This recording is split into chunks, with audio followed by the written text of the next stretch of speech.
নমস্কার বন্ধুরা, লক্ষ্মীর ভান্ডার প্রকল্পের একটি নতুন আপডেট, গুরুত্বপূর্ণ আপডেট চলে এসেছে। দেখুন, যে সমস্ত মা-বোনেরা লক্ষ্মীর ভান্ডার প্রকল্পের জন্য নতুন করে আবেদনপত্র জমা করেছেন দুয়ারে সরকার ক্যাম্পে, এখনো পর্যন্ত টাকা অ্যাকাউন্টে ঢোকেনি। দেখুন, মুখ্যমন্ত্রী মমতা ব্যানার্জী কিন্তু আগেই ঘোষণা করেছেন, ফেব্রুয়ারি মাসের ১ তারিখ থেকে অ্যাকাউন্টে টাকা শুরু হয়েছে ঢোকা।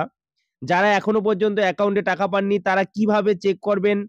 কি কারণে আপনারা টাকা পাননি? অবশ্যই আমি এই ভিডিওটি দেখে নেবেন পুরোটাই, তাহলে সবকিছু জানতে পারবেন। আর ভিডিওটি যদি ভালো লাগে চ্যানেলটিকে সাবস্ক্রাইব করবেন। পরবর্তী ভিডিওতে লক্ষ্মীর ভান্ডারে আরো নতুন, নতুন আপডেট সবার আগে পেয়ে যাবেন। দেখুন, এখানে আমি একটি আধার নাম্বার দিয়ে চেক করে দেখাচ্ছি। আপনারা নিজেই বাড়িতে বসে থেকেই এখন কিন্তু আধার নাম্বার দিয়ে লক্ষ্মীর ভান্ডারের স্ট্যাটাস চেক করতে পারবেন। মোবাইল নাম্বার নিজে বাড়িতে নিজের মোবাইলেও কিন্তু চেক করতে পারবেন। মোবাইল নাম্বার দিয়েও চেক করতে পারবেন। দেখুন, আমি একজনের আধার নাম্বার দিয়ে এখানে একজন লক্ষ্মীর ভান্ডারের স্ট্যাটাস চেক করে দেখাচ্ছি। কেন ইনি টাকা পাননি? দেখুন, এখানে আধার নাম্বার এবং ক্যাপচা কোড বসিয়ে সার্চ অপশনে যখনই ক্লিক করব তখনই দেখুন এই ব্যক্তির আইডি নাম্বার শো করাচ্ছে। এই ব্যক্তি কিন্তু একদমই নতুন রিসেন্ট দুয়ারের সরকার ডিসেম্বর মাসে দুয়ারের সরকার ক্যাম্পে আবেদন করেছেন। দেখুন ২৭/১২/২০২৩ একদমই রিসেন্ট। এবার আমি নিচের দিকে স্ক্রল করে দেখাবো। দেখুন এদিকে কর্নারে এখানে ক্লিক করব।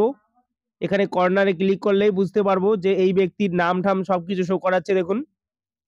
এবার দেখুন এখানে দেখুন এই ব্যক্তির সবকিছুই ঠিক আছে। স্ট্যাটাস ব্যাংক অ্যাকাউন্ট স্ট্যাটাসের ঘরে দেখুন ভ্যালিডেশন এরর, এখানে সমস্যা এখানেই। বেনিফিশিয়ারি স্ট্যাটাসের কারণে দেখুন অ্যাক্টিভ বেনিফিশিয়ারি এবং ব্যাংক অ্যাকাউন্ট এবং আইএফসি কোড সবই শো করাচ্ছে। এখানে নিচের দিকে দেখুন লাল করে লেখা আছে account validation error, no search account, অর্থাৎ এনার অ্যাকাউন্টের প্রবলেম রয়েছে। ইনি যে ব্যাংকের অ্যাকাউন্ট দিয়েছেন সেই ব্যাংকের অ্যাকাউন্ট হয়তোবা এখানে সাপোর্ট করছে না, এই কারণে কিন্তু ইনি টাকা পাননি। দেখুন মান্থের এখানে কি দেখাচ্ছে, payment process yet not start, payment process yet to start, আর পেমেন্ট স্ট্যাটাস করে ফাঁকা, অর্থাৎ এনার কিন্তু প্রবলেম আছে। ইনি কিন্তু আর টাকা পাবেন না। নো সার্চ অ্যাকাউন্টের প্রবলেম এনার অ্যাকাউন্ট নাম্বার শো করায়নি এখানে লক্ষ্মীর ভান্ডার প্রকল্পের সঙ্গে। তাই অগ্রিমেই এই ব্যক্তিকে কিন্তু বিডিও অফিসে গিয়ে যোগাযোগ করতে হবে, নতুন অ্যাকাউন্ট নাম্বার শো করে দিতে হবে। আমি আরো একজনের স্ট্যাটাস চেক করে দেখাচ্ছি আধার নাম্বার দিয়ে। দেখুন ইনিও টাকা পাননি। এনার কি সমস্যা, ইনি কেন টাকা পাননি, এখানে আধার নাম্বারটি আমি বসিয়ে দিচ্ছি এবং আমি আরো একজনের আধার নাম্বার দিয়ে স্ট্যাটাস চেক করে দেখাচ্ছি। দেখুন এই ব্যক্তিও কিন্তু নতুন অ্যাপ্লিকেশন করেছেন, ইনিও কিন্তু টাকা পাননি। এনার কি সমস্যা এবার দেখাবো। দেখুন ইনিও কিন্তু ২৭/১২/২০২৩ এ অ্যাপ্লিকেশন করেছেন। এবার নিচের দিকে আমি শো করে দেখাচ্ছি। দেখুন এনার নাম, আইডি নাম্বার সবই দেখাচ্ছে। নিচের দিকে দেখুন এনার কি দেখাচ্ছে, ব্যাংক অ্যাকাউন্ট স্ট্যাটাসের ঘরে ভ্যালিডেশন এরর, বেনিফিশিয়ারি স্ট্যাটাসের ঘরে active beneficiary, bank account number এবং আইএফসি কোড শো করাচ্ছে।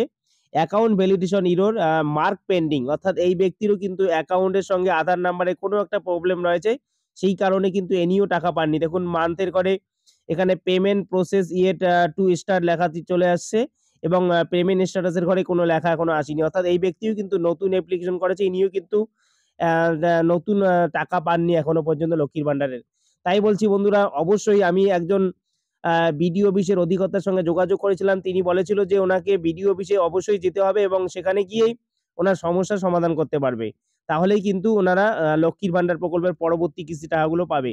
অবশ্যই খুব জরুরি ভিত্তিতেই আ অবশ্যই তাদেরকে নিকটবর্তী বিডিও অফিস অথবা এসডিও অফিস, যেখানে লক্ষ্মীর ভান্ডারের কাজ করা হয়, সেখানেই কিন্তু যোগাযোগ করলেই ওনারা পরবর্তী কিস্তি টাকাগুলো পাবে।